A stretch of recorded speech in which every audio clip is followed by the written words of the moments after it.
Hello বন্ধুরা, আজকে আমাদের ট্যুরের পঞ্চম দিন। আজকে আমরা রয়েছি ইন্দো তিব্বত বর্ডারে বুমলা পাস, যেটা সমুদ্র পৃষ্ঠ থেকে 15,200 ফিট উপরে। আমার সঙ্গে রয়েছে ভৈরবদা। ভৈরবদা, কিছু বলো। বুমলা পাসে আসুন, এখানে বুমলা ক্যাফে আর্মিরাই খুব সুন্দরভাবে সার্ভ করছে আমাদের জন্য।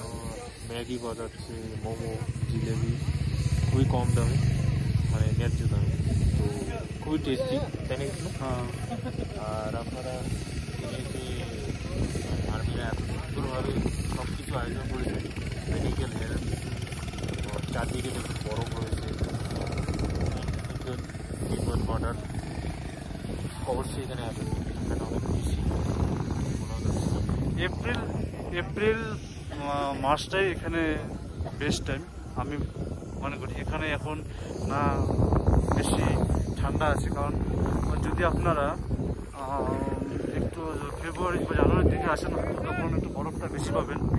কিন্তু এই সময় আসলে এই রোড একদম ক্লিয়ার, কোনো রকম রোড ব্লক নেই বরফে।